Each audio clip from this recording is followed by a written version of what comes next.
Hi, and welcome to this edition of Strata Originals podcast. You may be familiar with our guest today, Oliveyah Fisch. She has been on before, and we're having her back today because I'm very excited to talk to her about her book that's coming out called Spiritual Heartbeat.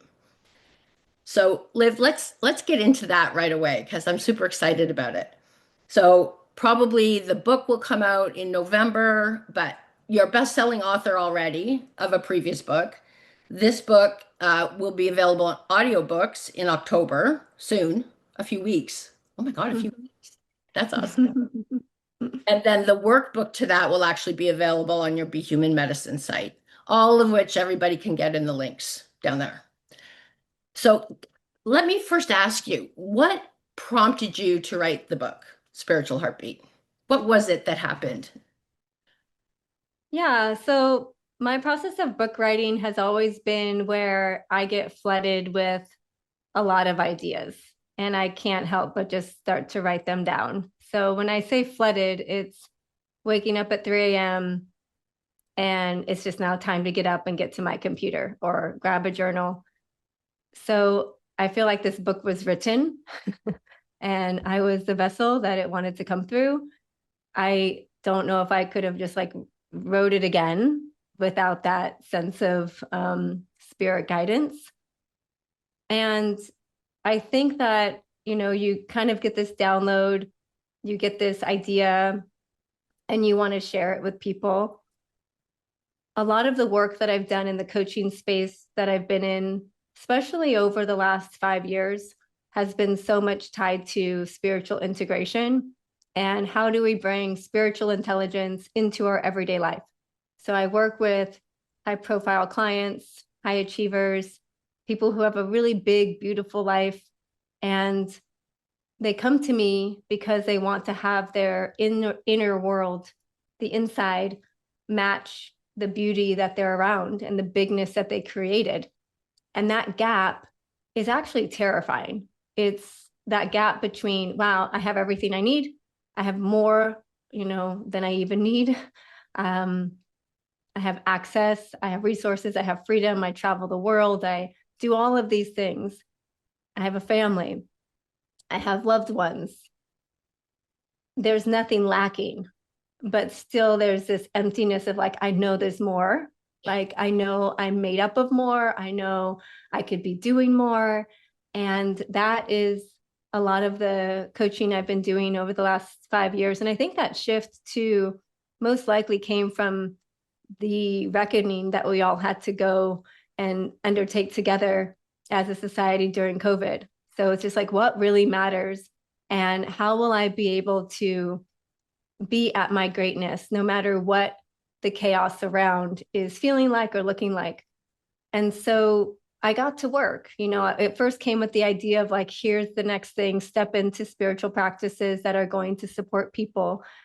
But then I really did my research and I looked through thousands of recordings of conversations I had with clients. And I was determined to find the themes of what I am coaching about, essentially. Like there's so many problems and it all looks very different. The stories are always coming to me in different shapes and sizes, but really the answers always seemed to be the same. Yeah. And I wanted to find those essential answers. So with the help of, I mean, I record a lot of my sessions, or I would say 98% of my sessions. So I got to go back to a lot of recordings. I picked them out at random, but there's some coaching clients that I knew would have created a lot of the essence of what I was doing. And then through the help of AI, I don't know if I would have been able to do that so easily without the resources that we have now with AI. Yep. So I used some help with that, and I found these spiritual principles, which I call the spiritual heartbeat principles.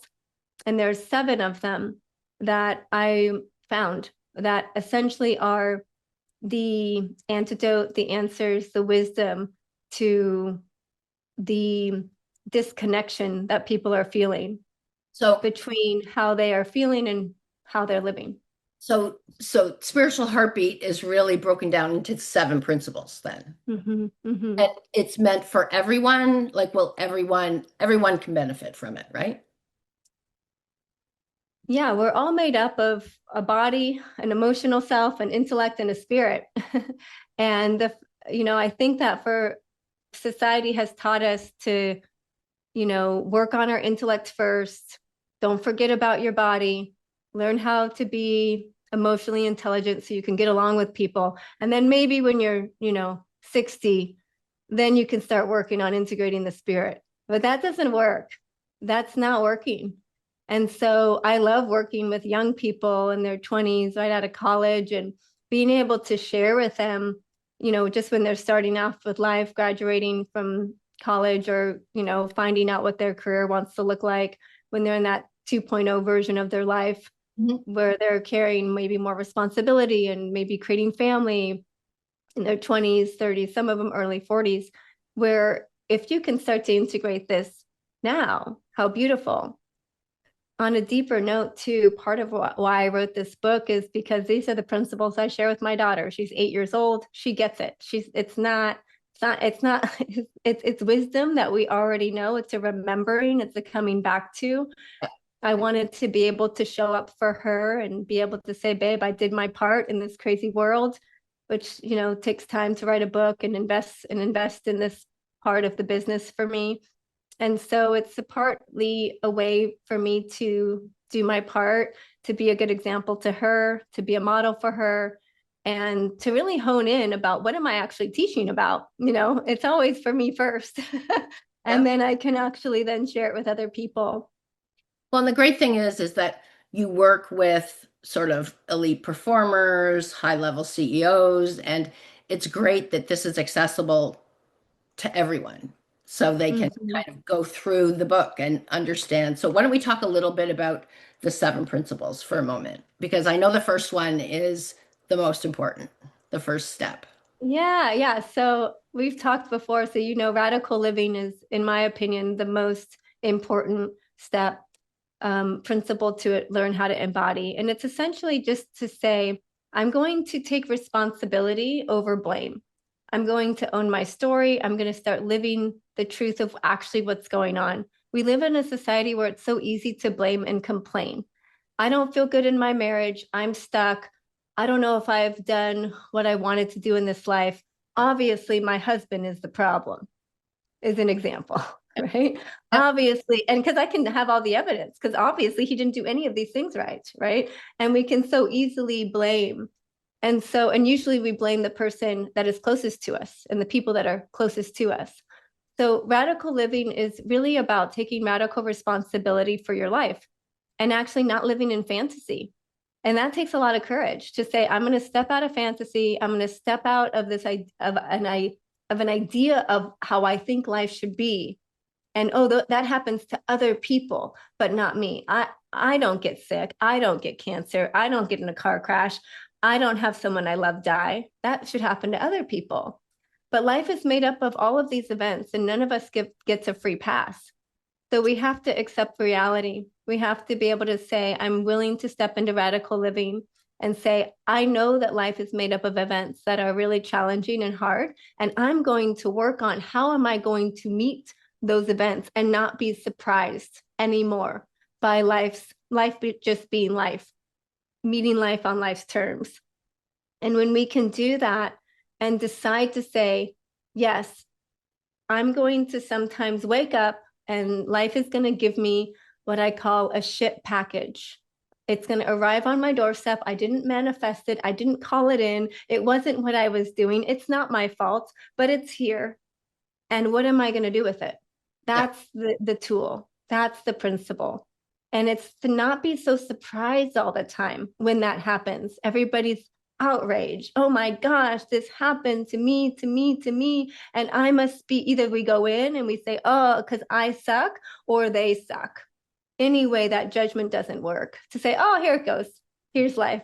So Yeah. my job is to say, what am I going to make? What is the gift that lives underneath this package that arrived at my doorstep, that is very painful, that is very challenging, that is very hard. And when we cannot ignore that, to know it's going to arrive, to not try to spiritually bypass it or over analyze it so much. Why is it here? Why is it here? Why is it here? It's like, no, no, no, don't worry about it. That's life. It's here. Now let's go ahead and work with that. So Well, we that's can what turn happens. that. That's what happens when you live life, right? Every so often you get a ship package. Although at first, when you're young, it's hard to see the gift in that. But I think, as we get older and we experience more and we deal with more, I always say trauma happens through me, not to me, because there's been so many events in my life that, I could say, this is too much, but you, I work through it. Like it happens through me and you work through it. And I think that if we could all realize and acknowledge that this is what life is, a series of different kinds of packages, some of them good, some of them not so good, some of them really horrible, some of them amazing. That's the balance, right? That's the alignment of life. So once people are honest and so radical living would be just being brutally honest with yourself about how things are in your life, what they are, and how we accept them. Yeah, it's no longer being in a tug of war with life and just to say, I'm going to meet life on life's terms and I'm going to learn how to co create with life, which leads us to our second principle, which is intuitive living. Yes, life is hard. It is so hard at times and it's painful and it's constant work, no matter how much money you have or where you live or how great and smart you are. It's still hard. Yeah. But we have this gift of intuition. And it's through intuitive living that we can actually learn how to co create with this life and recognize that we're in this beautiful river with life flowing with universal flow. And when we can have access to that intuition and we can learn to trust it, to tune into it, to listen, and to follow quickly, we actually are able to shift and be able to turn that wound into wisdom, turn that pain into something beautiful. It's a gift or a gift or an opportunity for somebody else and for ourselves. So, what would your definition of intuitive living be?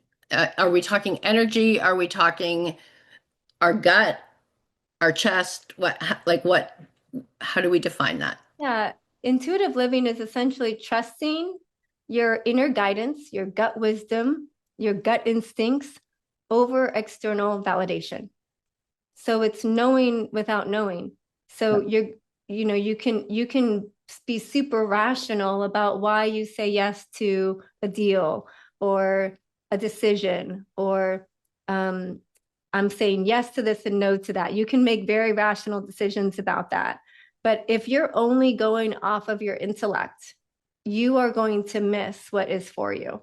We have access to this intuition so we don't have to be in force energy all the time, push energy. I have to make this decision. I have to do this right. That keeps us below the line of effectiveness and Right. in the what I call the rush zone of life, by me, by me. Instead, there's an easier way, and it's called living through your intuition, living intuitively, which says I'm actually going to create and co-create with life. So it's going to be an opportunity to say, maybe this gets to happen as me. I don't know how to write this book on spirituality. I don't know how to do that. But I can do that with some support, with okay, I'm waking up at 3 a.m. All right, okay, it turns out I'm writing a book on Yeah. spirituality. Let me go sit down and do this with source, do this with the universal flow of where does life want to take me now. And it's not meaning I don't have to get to work and listen to client calls and recordings and do my part, right? But this intuitive living is the gift that we have been given, that most of us are shut down because we confuse intuition with lots of other things, ego, fear, other people's voices that were in our head when we were 5, okay? And being able to practice living through your intuition and that gut instinct will actually allow us to live quite beautifully in all of the spaces and places and events that will occur inevitably throughout our life. Do you find that there's certain groups of people that are more likely to live intuitively than others, like men versus women, younger versus older? I do think that we are all born with our intuition. I think that your intuition is nobody's intuition is broken. Okay, I've heard that a lot. Like I don't have that, Liv. I don't got that. That thing that mine's broken, you know? And that's not the case. I do see that in young people when it's fostered and it's not taken away from them, that can be such a beautiful way to see it in action. But very quickly, usually it's taken away, even just by simply saying, I catch myself all the time. I'm sitting down with my daughter, it's breakfast time, and I'm like, eat your avocado toast, you know? And and already like that's not gonna work. Instead of being like, eat your avocado toast, I can say, hey, check in with your body. Are you still hungry? Yeah. Right. And then I have to, oh, sorry, baby. I'm sorry I said that, honey. How are you doing? Are you still hungry? Do you want to eat your avocado toast? Do you think you need a little bit more nourishment before school today? Right. And then she can check in. But so often, because we're trying to be good parents, we often just take that away. But to answer your question specifically, no, we all have it. It doesn't matter who you are. If it was taken away from you early on, that you weren't taught to foster it and listen to it, it wants you to hear it. You just have to make space and time for it. Yeah. And to notice it's always talking to you. So it doesn't matter how many times you ignored it. It can be you're sitting watching a movie, you're eating popcorn. Yes, I'm so happy I'm eating popcorn. I got my water, everything. Life is so good. Life is so good. And then your intuition says, that's enough. Something like that. Like, that's enough popcorn. Like, put the popcorn down. Like, you're good now. Yeah. Or something. Did you do that? Did you listen? Did you put it down? And I'm just using this simple thing like popcorn, but that that practice of doing it in low stakes environments where it's just you and the popcorn is actually quite important. It's what you're doing and that relationship you have with your intuition when nobody is watching that actually makes it so that you can hear the big ones and you're not confusing it with ego, fear, or insecurity, self-doubt, any other thing. Is that making sense? Oh, 100%. Yeah. I just wonder because I know, so certain men in my life are kind of all the same in how they look at things like intuition. So because their rational brain is saying, no, I have to back what you were saying, I have to back it up with intellect and I have to be rational about how I make this decision. Whereas I would say 90% of the time, most of my decisions are based on gut. And even if I can't explain why, I move forward. And I know it drives some people crazy, but I don't, I can't, and I don't mean this in an egotistical way, but I don't remember the last time I was wrong about a major decision I made based on my gut. So I just wondered if, men tend to be more hesitant just because of the old stereotypes of being a decision maker and having to back things up, being the provider and having to really use your intellect to make these decisions. Whereas I think women have been understand energy and listening to their bodies a little bit more, but I might be totally wrong on that. Yeah, I think that I've seen lots of men in very low levels of consciousness and many men in high states of consciousness, just as women. So I would say it's not so much of do women have a better intuition? It's more of who is fostering it and who is not, right? And I think that, I do hear a lot of the time people will share with me and push back and say, well, I have to make the rational decision. Like, this is the smart thing to do, or whatever it is. In my opinion, your smartness, your intellect is not separate from your intuition. You're bringing in all of it. It's Yeah. not like, oh, my gut is this, and I'm not going to use my rational mind or my body intelligence or anything. You're going to actually, it's the opportunity to bring and integrate spiritual intelligence with body wisdom, with the intellect, with the emotional intelligence. And when we can recognize that that is the gift of spirit, it doesn't have to feel so, well, my brain says this, but my gut says this, because then you're living in alignment. Exactly. So that's the goal. That's the sweet spot. That's when we can feel like we're in our zone of genius, and we're moving through life in the through me, like you said. Yeah. Life is happening through me. That's the zone of genius space where you can feel like, oh, I'm in the lucky flow, everything, I can't make a wrong decision, kind of a feeling. And that's where we all want to live, but that's not reality either. Right. So that's where that comes in. It's like, yeah, you can be there and then notice you're going to get triggered. Someone's going to say something stupid to you. You're going to drop below the line again. And then instead of being so surprised, you could say, oh, I know that this happens. And then what do? Oh, yeah, I do this to walk my way up again, right? To regulate my nervous system to come back into that flow. Exactly. I loved what you said about co-creating with life. Like Mm-hmm. that's going to be I think I'm going to put that down as a quote for you. Yes, So, beautiful. so we have intuitive living, and then where do we go from there? So once we've learned to access, listen, act on our intuition, we're able to really talk about in the book being able to authentically be you. And so the principle I call it is authentic living. And what I mean by that is the world is going to try to tell you not to be you Sure.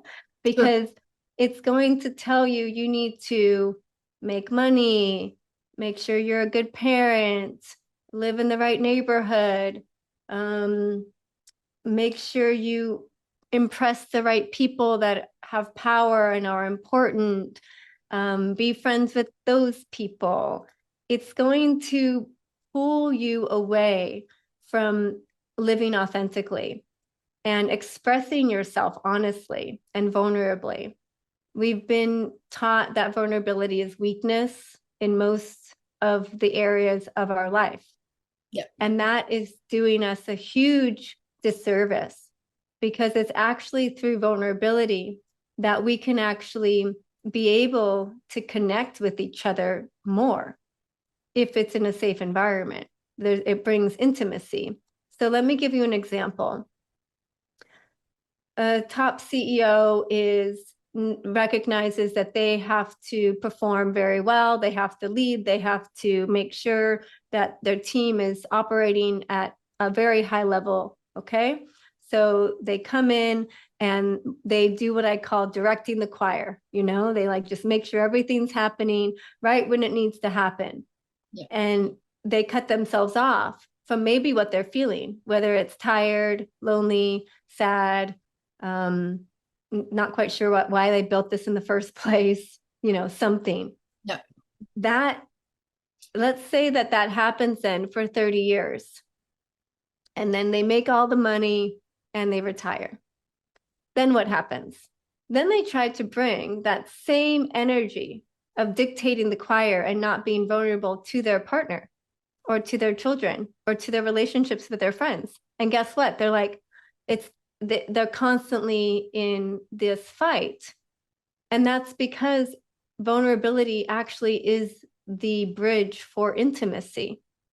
So if I had coffee with you, Leanne, and I said, hey, let's go have coffee. And I said to you, oh, this has been the hardest year of my life. Can I share with you how it's been so hard? And I can just open up to you and I can talk to you and I'll cry and I'll tell you how I'm doing. Would that bring us closer or further apart? Yeah. Closer, obviously. Right? Yeah. Yeah. And so the thing that is making people successful on the outside and in business is killing us on the inside and in our relationships. And Yeah. part of this book, when I share about authentic living, is sharing with people how to do that in a responsible way and in their leadership, Yeah. so that it doesn't have to be such a disconnect between how they're operating at home to create a nice, beautiful life with their partner and how they are operating a very successful business or in their artistry or what they're doing in the public. Yeah. So Yeah. it's really alignment in all areas of your life, not just like imbalance, like at work, you're one person and at home, you need to be another person, but you don't know how to do that, right?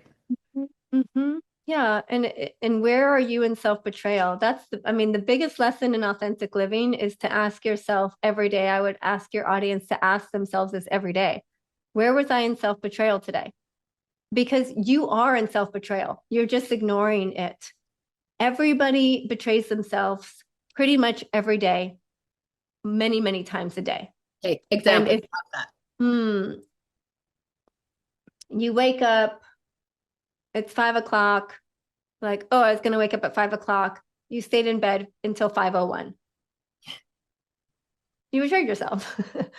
Okay. You're like, you say in the morning, I'm going to wake up and I'm going to have oatmeal because that's the thing I want to eat. But then you find yourself on DoorDash or Uber Eats and you ordered a burrito to be delivered at your door. Yeah. Okay. You have this intuition to call a friend, somebody pops into your mind, and your intuition is like, call that person, text that person, reach out. But then an important email pops up in your inbox and you forgot and you responded to the email instead, right? You have to go to the bathroom. You're sitting there working, so many emails, so many calls. I have to go to the bathroom. And you don't go to the bathroom because this is more important than going to the bathroom. Yeah. It's these little betrayals. I'm giving you tiny little examples, not the big ones, okay? Just so we can see how often it can be happening within a day Yeah. when we're operating below the line of effectiveness. Yeah. And this is why it's so important to notice when you're operating below the line so you can pour into yourself, not into your contribution bucket, not into your work, not into other people, into yourself. So you can remember who the heck you are and why you're here and why you matter so that you can operate again above the line, where it's easy to go to the bathroom when you need to go to the bathroom and eat the oatmeal and wake up at 5, right? And go for a walk, maybe, if that's what you've told yourself. And yeah, and go for a walk or whatever it is that you said you were going to go do. So we have these ideas, right? We have all these cool ideas, and we're like, oh, I know exactly what I'm supposed to do. I got it, I got it, I got it. And then there's this huge gap between knowing and doing. Yeah. And that's where we are in self-betrayal. And so if we can say, really get honest with ourselves about what is actually authentic for me, not my best friend, not my boss, not my mother-in-law, for myself, what is actually authentic for me, and be able to be a villain in someone else's story, even though because they don't like who you're being, it's inconvenient for them. That is authentic living. Can I be actually who I actually am, expressing myself honestly, living to my own beat, my own drum beat of life, even when other people are not going to approve, because we are living in a society where we think we have to be palatable for everybody. Yeah. And when you do that, if everyone in your space is happy with you today, you are most likely not doing you. You are doing somebody else. And Right. that's Other. the hard reality of authentic living. Yeah. Yeah. So what do we have after that? How do we? Yeah. So the next spiritual heartbeat principle I talk about is empowered living. And this one, probably my audience and my clients know the most, because that's what I built Oliveyah Fisch on, is how to live empowered. Yeah. And when I talk about powerful living, it's really about living above the line of effectiveness, like I've been talking about. So you have the victim mindset, you have the danger zone when you're triggered, you have the buy me rush zone, which many of my clients will come to me. It's like, I'm making my life great. See, I can do this. I have to make this work out for myself. And that's all living below the line. And then we get to finally move into a powerful state. And empowered living is talking about how to do this in a way that is sustainable in your growth mindset, where you know that motivation is going to come and go, but you're so connected to your why that you're inspired. In this space, you're also learning how to trust and be, like you said, co-creating with the universe with a lot of curiosity. In a powerful state, you build a lot of resilience, because essentially in this state, you're building what I call your muscle of pride. You're changing your neural pathways. to say, oh, I usually walk down this road. Usually I go down this path because that's what my mom did or my ancestors did. And so this path is well worn, it's easy. I can just walk on this path. But in an empowered state, you're saying, I'm not going to live anybody else's life but my own, because you're being authentic, because you're listening to your intuition, because you decided to live radically. And in doing so, you recognize that you are going to essentially go down the road that hasn't been built before because you haven't been here before. And so there's no road.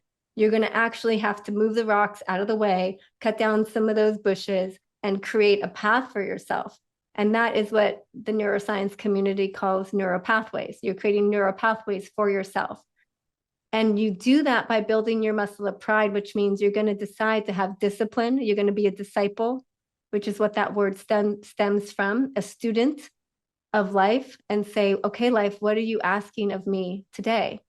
And it's going to tell you something you don't want to do, Leanne. Yeah. Okay. It's going to tell you something, the exact thing you've been avoiding, by the way. Yeah. Right. Yeah. And every time you show up for it anyway, you build that muscle of pride. You build that part of your muscle that says that I didn't want to do it, but I did it anyway. And boom, resiliency, adaptability, flexibility, problem solving, opportunistic, willingness, courage, all of the things we know allow us to keep going in life. That's where it is built. So it is built in the importance of saying, I'm going to wake up at 5 o'clock tomorrow. And then actually being able to do that, not 5:01, but like literally at 5 o'clock. Okay, it's time to get up. And to make these decisions when you're above the line, when you know what you need to be showing up for. What happens when we're below the line, we think, no, never mind. I need rest. We make the decisions above the line when we're feeling really good about the best course of action. But then when we're below the line, we're like, no, never mind. That's too hard. I should give myself grace. I should be nice to myself. I should be kind. Oh my gosh, I need a rest day. Right. And then we let ourselves off the hook and go into self-betrayal. So it's to the powerful zone, the for me state is saying that I am going to build this muscle. I am going to build this new path that nobody's walked before. And I get to do that authentically. I get to do it my way. And I get to do that. And it's going to be helpful if I can listen to my intuition, because then it's going to be a lot easier and a lot more fun. That's what empowered living is about. Yeah. But I mean, we talk about it like, okay, we're kind of breezing through these different principles, but the reality is you could be on step one for a long time. Like, I mean, I know that's why you're going to have the digital workbook and on the app, but it's not always an easy thing to go through that and be on it, like have be able to hold a mirror up to yourself to be truly honest about where you are in life and how you truly think about yourself, right? Yeah, I think, I was talking to an old friend the other day who I gave her an advanced copy of the book. It's a client I worked with a long time ago. We've become friends now, and she's an author too. And she was maybe almost done with the book. And she says, wow, Liv, you're asking a lot from people. And I've been getting that feedback in a lot of different ways. And it's so funny because I actually don't think it's asking that much from people, because it's actually what people are wanting. I'm like, do you want to feel good? Do you want to wake up and be excited about your life? When you go to bed at night, are you wanting to feel like, ooh, I did it, like giddy inside, like can't wait till morning? And people are wanting this. And it's not actually, in my opinion, it's not this standard of like, okay, I'm doing everything. It's not about perfection. I'm actually sharing in this book, like, no, you're human. You are going to get it wrong most of the time. And I'm going to give you a new playbook that gets you back. That is all. And this is not to say that I am perfectly aligned in any of these. I'm hoping I'm not sharing, I'm not pretending or giving that impression to your audience here. This is what this is. Let me give you an example. Something really hard happens and I'm devastated. Okay. I'm sad. It's been 2 days now. I can tell I'm in blame and complain vibe. I'm not feeling good. I can go and look at these principles and say, which one am I not doing? Yeah. Oh, I'm definitely not in love-centered living. That's probably the biggest one, which we haven't talked about yet. And I'm not taking radical responsibility for my part, right? When a client comes to me, it's the same, which is why I created this assessment. And we could talk about that a little bit to your audience, which is essentially and giving people the tools to say, why am I stuck? And being able to point to one of these principles that might be really low in that assessment to say, oh, I haven't been following my intuition. I'm like missing a huge chunk of this. Like, oh, I haven't been connected to divine living. Oh, I haven't been accessing any of my joy that's inherent that lives inside me. And so that it's giving people the tools to say, I can integrate spiritual intelligence into my day to day, and I can do that in a way that feels really practical. And so, yes, we're going to continue to come back to radical living. I'm constantly saying, where am I not taking radical responsibility for this situation? Where am I in blame and complain? Right? Where did I not listen to my intuition today? Where have I been in self betrayal, pleasing somebody else at the expense of myself? So it's giving people tools to ask themselves the right questions so Yeah. that they can shift faster. This is not about never dropping below the line. It's about how quickly can you recover. That recovery time is how we can feel proud of ourselves. Does that make sense? Yeah, it's almost like an inner toolbox that people are accessing, right? And Mhm. I feel like they're guiding principles in order, but we don't Mhm. have to master each one thing before we move on, right? So we could No, technically read the book and then go reflect on to make sure we kind of have a handle on radical living fully, and then move through the chapters every day. So kind of absolutely. how, And yeah, I would share with readers and people who are interested in this to recognize, yes, they build off of each other, but I could put these in any order. So divine living is the last session of the chapter of the book. I call them sessions. And I actually had that as the first one. What is your connection to the beauty that lives inside of you and the magic that is everywhere, yeah, right? That's universal. And that could have been the first one. So this is not step one, step two, step three, step four. It is these all connect, exactly. and they are principles that you might come to over and over and over again. I would say, you will come to over and over and over again. And you'll see when am I operating above the line in empowered living, and when am I operating below the line? I might be above the line in radical living, but below the line in divine living, right? So it's not simplistic that says when everything's good, I'm above the line, and when everything's not, I'm below. We are more complicated than that. Yeah. But this book is giving people essentially another tool, and there's lots of them. I mean, people have been talking about this for a long time. This is not new information. It's more of, I have found a way to do this that might have you recover from the hard parts of life a bit faster.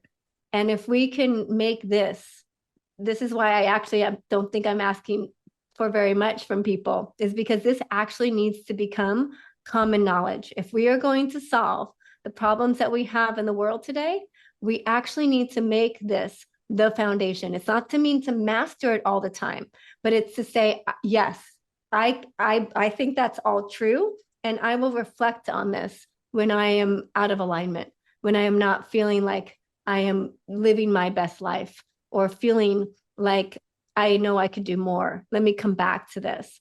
That's my hope for the reader. And I think that's important in how to use the book, right? Like, so people often, many do, many don't know how to think about getting to that improvement, that place of improvement. So this book offers a way with some guiding principles, seven of them, that it's not asking for perfection. It's just asking you questions and talking to you as you go through life that you can use as principles, guiding principles in your life every day once you read it. Would you say that's true? Yeah, absolutely. That's the hope. I mean, this is why I wrote this book.